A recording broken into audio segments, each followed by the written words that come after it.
And good morning. It's WKRK Radio in Murphy, North Carolina, 11:05 our time. Temperature right now 67 degrees in downtown Murphy, and it is a Monday. And every Monday we have Sheriff Derek Palmer with us here on the program. Good morning, Sheriff. Good morning. How are you? Doing good. How about yourself? I'm doing well. And the sheriff came in this morning. He dressed up for radio. I did. Got our uniform on today. Yeah, I'm not used to seeing you in a white uniform. I've seen you in all the other uniforms and the shirts with the logo on there, but I don't think I've seen you in the white uniform before. We decided when I took office in December that the administrative lieutenants and the captains and the chief deputy and the sheriff would wear white, kind of distinguish ourselves from the administrative end of it versus the deputies that's on the road, and to kind of show the supervision part. Well, looks good. So I like the uniforms. They do well. I get a lot of compliments on them in public. And actually, I did put the uniform on this morning because I had a Television 4 interview this morning at 9 a.m. So I went ahead and wore the uniform for it. And to be honest, I just didn't want to put a suit on this morning. I don't blame you at all. All right, you've had a lot going on this past week. We have a lot to try to condense into a 25-minute program today. And let's just start right off. Well, you sent a press release over this morning about a murder that happened last night. Want to tell us a little bit about what happened? I know you can't release all the details because that's an investigation still going on. Yeah, there's still an investigation going on with that, and that's nothing unusual. We from time to time will go ahead and charge people with crimes, but still continue to investigate it to see if there's anything else that needs to be followed up on. But basically what happened, we got a report last night of some type of dispute in the Upper Peachtree area where shots were fired, and when the deputies arrived at the scene, they found a subject there that was deceased due to some gunshot wounds. And subsequently, we wound up arresting a gentleman out of that lived at the same residence as the victim. There was a couple different people lived at that residence, but they all lived there together. And wound up, after the course of investigation, wound up charging him with the general charge of murder. The district attorney was on scene, and we'll be able to break that down later into what degree of murder. But he was charged with just the general crime of murder and set with a no bond at this point. Okay. And that was happening about the same time that there was a big power outage in Peachtree, which was unrelated to that event. So while you were working that situation, the power, but the place that you were located was not affected. No, it was two complete different incidents that happened. Where we were at, there was no power issues. Where we were at on Upper Peachtree, well, at the time we were there was not. I'll put it that way. So I'm still not really sure what happened with the power issue. We were dealing with this other thing up there, and I didn't check into what was going on with the other stuff. So. The reason I asked that question is because of the timing, and I remember one time before you were in a standoff situation, and you actually did have to involve the power company to turn off power at a certain place to help resolve a situation. Yeah, that happens from time to time, but there was nothing like that going on last night. It was a pretty open and shut, clear-cut case, and I was sharing before the air went on the air today that this is our third murder charge since I've taken office in December, which is quite a lot for our area. Typically you may have a murder every couple of years or something like that, but this is the third one since December. And we still have some people incarcerated there at the Cherokee County Detention Center from years past, from previous murders. So I didn't check to see what the number is, but I'm thinking it's somewhere around 6 that we have in jail right now for murder, and could possibly be 7 that we have in jail. Do you know on average about how many murders we have in Cherokee County per year? No, I've not really checked on that to get an accurate statistic, but I just know from years of working at Cherokee County that in years past, you might have one a year or one every couple of years. And but it seems like we've just had a bad year this year with things that's happening. And in this particular case last night, the suspect arrested was 59-year-old Kelvin Wayne Blaylock of Murphy, and the victim who did not make it from the gunshot wound was 30-year-old Michael Chicago Davis. And we just want to send our thoughts and prayers out to his family and friends because we know this has to be a horribly tragic time for them. And that is, I've said this before, and I'll say it again. It doesn't matter when you have a a victim of a violent crime, it really doesn't matter what their history is or what their part they played in it. On the aspect of they still have family, they still have brothers and sisters, they still have moms and dads and extended family, and that family loves them just as much as I love my family or another family loves their siblings. So, we do have our prayers go out to these people, and from both sides, it's a tragedy on both ends of it, not just on the victim's end, but also on the suspect's end of this also, because they have family and they have people that's affected by this also, and the neighborhood that's affected. So, it's just a bad situation that your heartfelt prayers go out to everybody. Just like this thing that happened in Oregon last week and the shootings that happened there, it affects so many people. And that's why it's such a big deal and it makes such media coverage, because it does affect so many people. The Roseburg, Oregon situation was just heartbreaking, watching all that unfold on the news and learning more details, and that one person has changed the lives of so many people and caused so much heartbreak.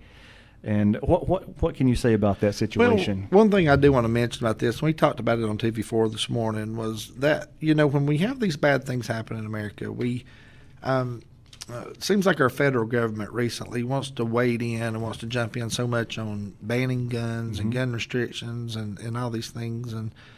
But quite honestly, that's not the problem. That will not fix the issue. We have a spiritual issue in the United States. We have a mental illness issue in the United States.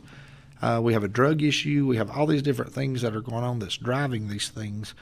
And banning guns and making gun restrictions is not going to help keep the mentally ill person or the violent person from doing bad things. It's just going to keep the law-abiding citizens from having firearms and from possessing those. And so I know that we have to do what we have to do to keep the public safe, and I'm not against that. One of my job descriptions as being sheriff is to look over the gun permit purchase applications and concealed weapons applications and determine by law on those things from the current restrictions we have as who's allowed to have those things and who aren't. And sometimes that can get into a tricky, touchy situation because with the purchase permits, there is a leeway for the sheriff to deny those permits on basically just good moral character. Right. So what is good moral character? Well, it's kind of it's relevant depending on who you are. And so, that sometimes when I look at these things, I may see that they've not committed a crime, or they don't have a criminal history that prevents them from purchasing a firearm, or they may not have a mental illness that's been diagnosed that prevents them.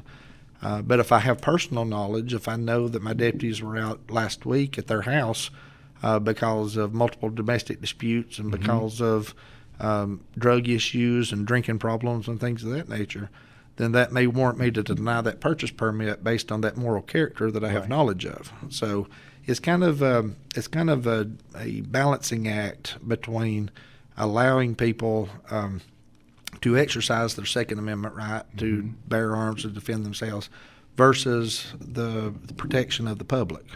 And so sometimes that can be tricky. Sometimes that can be very delicate in there as to which way you make your decision, whether the protection of the public outweighs or whether your Second Amendment right outweighs. Right.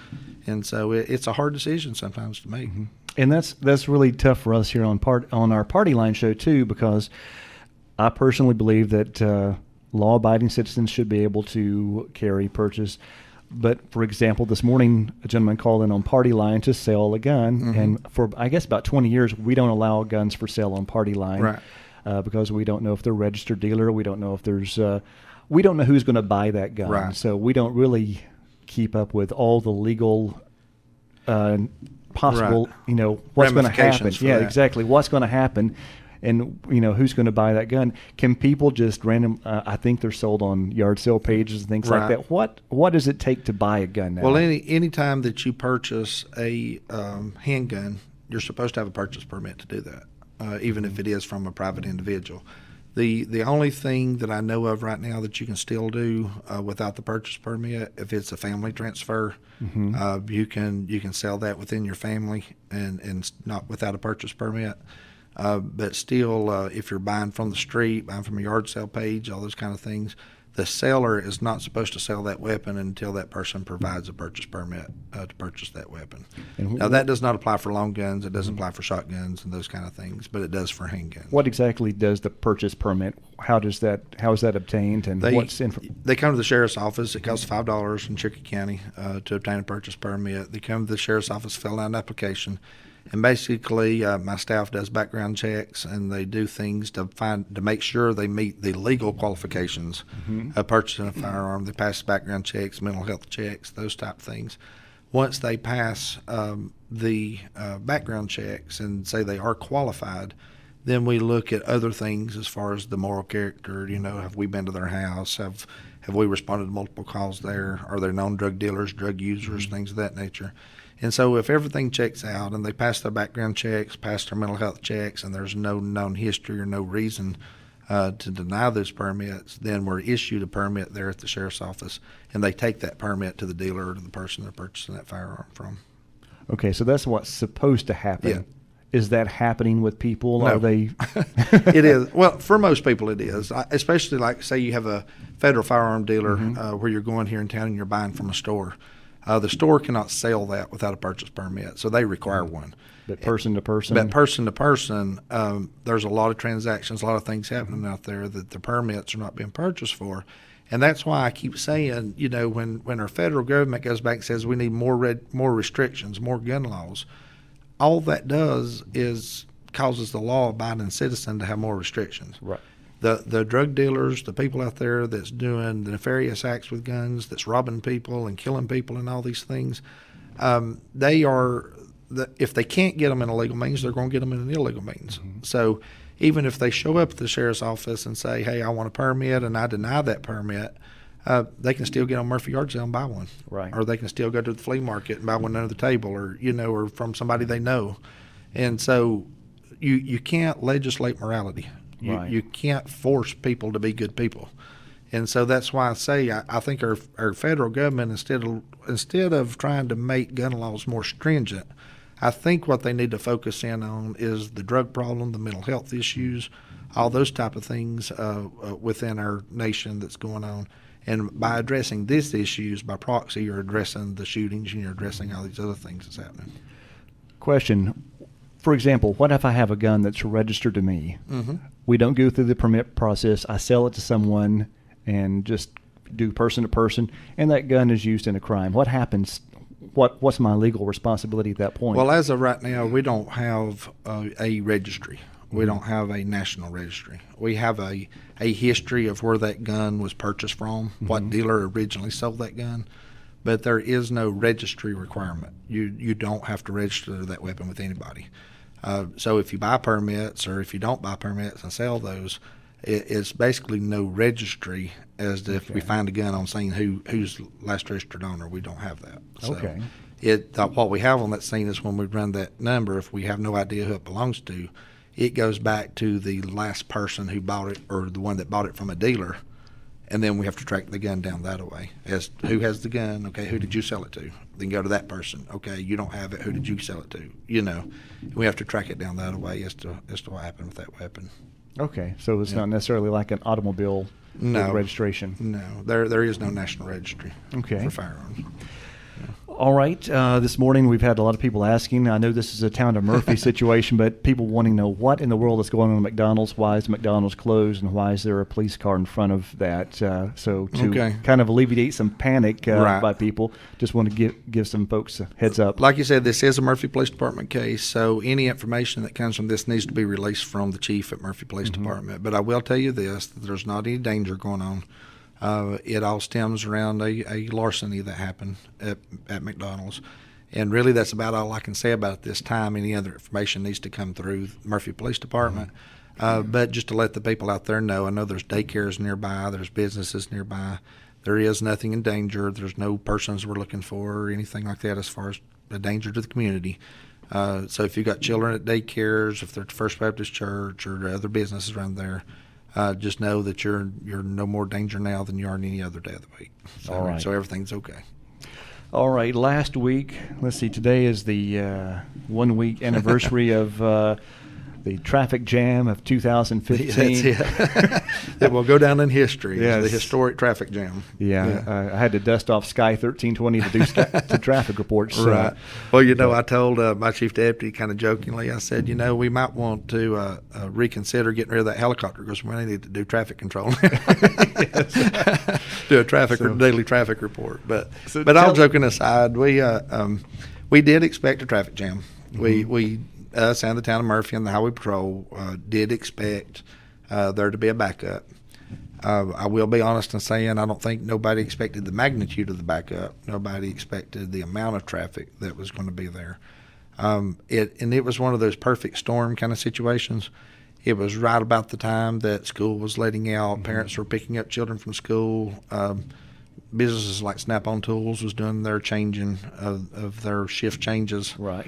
All those kind of things. So it was right at that time frame where you had just that perfect storm of traffic. Anyway, but basically what happened? People said, "Well, how many cars were they? How far was you backed up?" Kind of thing.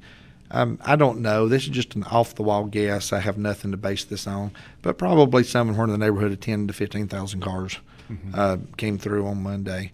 I do know that the casino holds 4,000 in the casino, and it was filled by about 30 minutes after opening. So everything after 2:30 was basically rerouted, turned away. Some went on to Cherokee to that facility out there. Some turned around and went back home. Just that kind of situation. Were those folks pretty upset? Some were, but I think, most people kind of expected that I may get in, may not kind of thing when they came.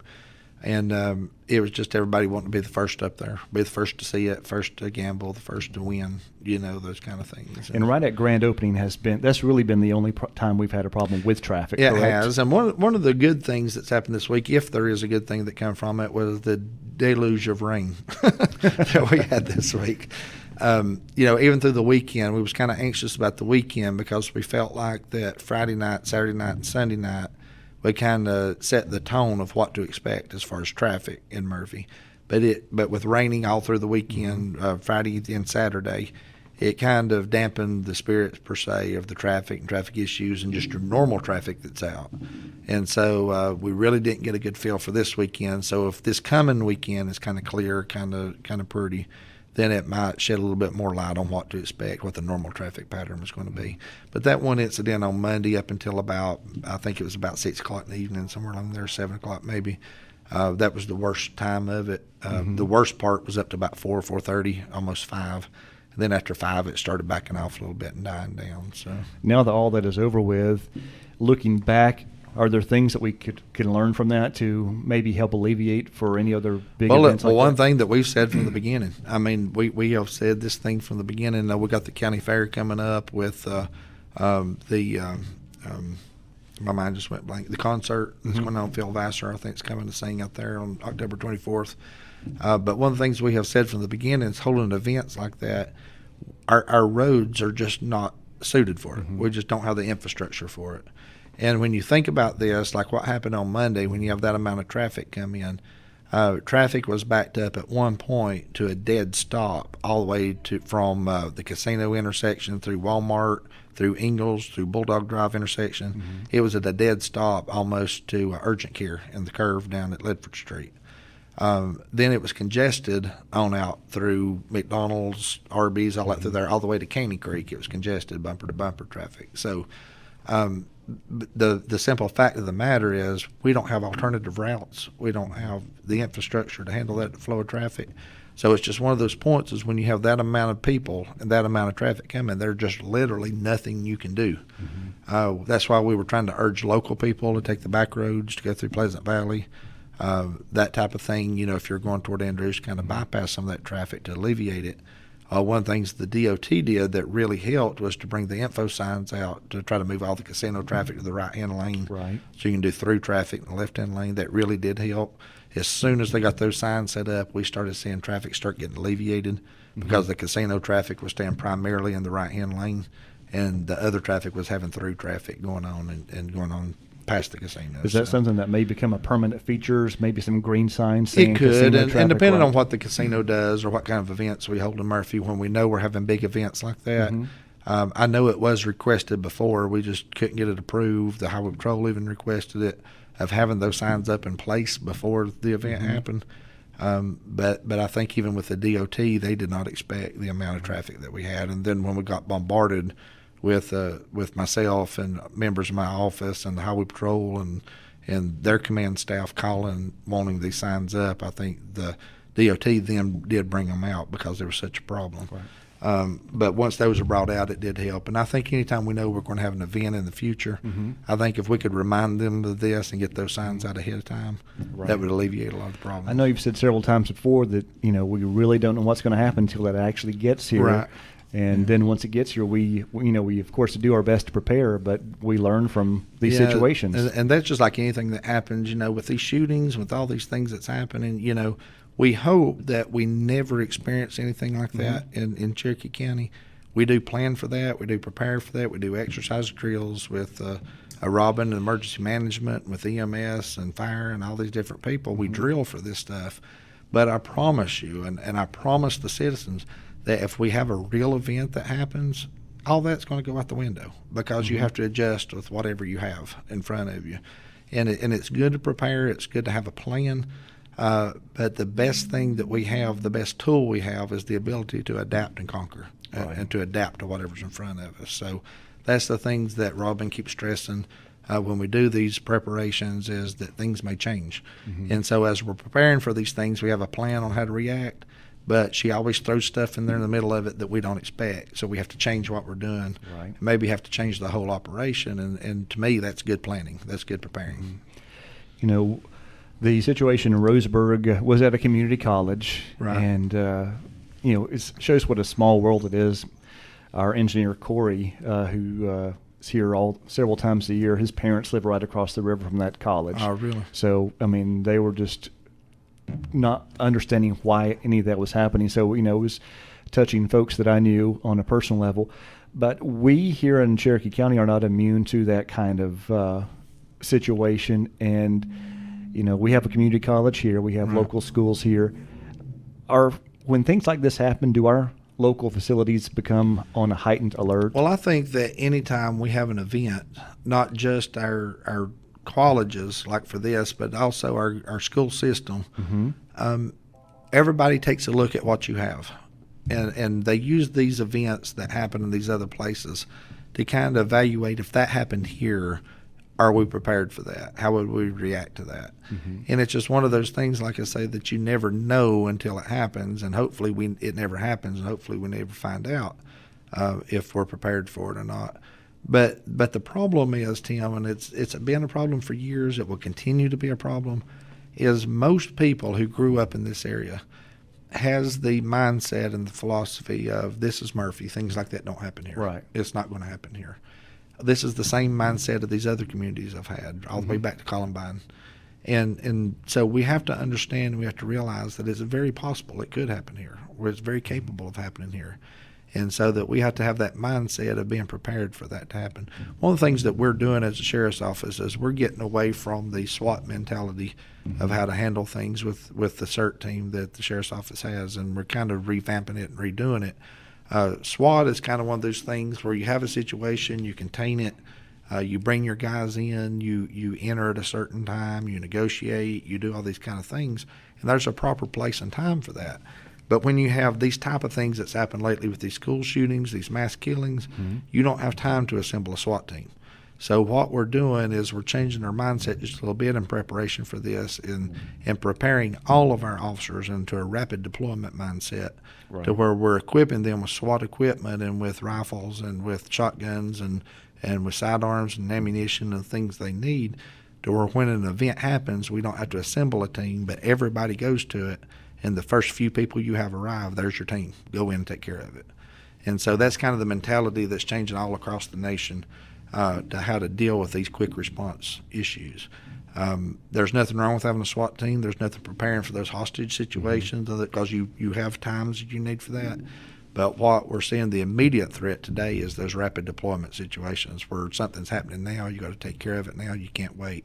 And the statistics show that from the time a shooter starts in a mass shooting to the time it's completely over with, on average is around 7 minutes. Wow. So that for our area, in 7 minutes, it could completely be started and over with and done before an officer could ever respond to that scene. So hopefully if anything like that happens, we have somebody nearby, somebody close. The school has resource officers within the school itself. We have sheriff's deputies at Tri-County College and with the early college up there. So we have people in place. But as far as the outside law enforcement community coming to respond, if we don't have somebody just happen to be in that immediate area, you're looking at least a five-minute response to get to one of these places. And when that happens, a lot of times the shooting event's already over with at that point. So we're training for this, we're preparing for this, but just like with the casino, you don't know what you have until it happens. Do you think we'll see one day when everyone just has to walk through a metal detector to get into a facility like this? If things don't change very quickly in the United States, I think it's coming. I think we'll see that happening. Mm-hmm. Even with the school systems, we talk about priorities and we talk about making students safe and safety is a priority. But we have to question ourselves sometimes, is it really a priority? Because the schools have so many needs with teaching staff and with curriculum and with testing and with all these other things. I know from working in the school system with past administration, not just the past administration of the sheriff's office, but the past administration of the school system. Mm-hmm. I know with them, they would say that safety is a priority, but then when things needed to be cut, the school resource officers were the first to get cut, or their equipment was to get cut, or their training was to get cut. So you have to ask yourself, is that really the priority? And I know the school system has to deal with what they have, but I think if things don't change very quickly in the United States, we're going to see, and I hate to use this term, but it's the term that everybody relates to, is the militarization of school systems, to where you have to walk through the metal detectors, where you do have bars on the windows, where you have law enforcement officers on scene and things of that nature. I think we're many years away from that in Murphy. But I do think if time lasts, we'll eventually see that. There are some schools that stay pretty much on lockdown all day long. Their doors are locked. Right. And people do have to pass through the office to get to that. Does that help? It does. We have several schools here in Cherokee County, especially with our middle and elementary schools, that are on what we call a modified lockdown all the time. It's where if a parent comes up or a person comes up to the school system to gain entry inside the school, either an employee has to let them in the school or they ring the buzzer at the front door, and the whoever's monitoring that system opens the door and lets them into the school, and then they're required to come straight to the office. That is a safety measure, and I think it does help. I know Murphy High School has the identification system to where if you're going to check a child out, you have to provide identification and check them out through the system, and it takes your picture and all these kind of things. But one thing I have learned in law enforcement is when people are intent on doing bad things, they find a way. Right. And so, you have to think about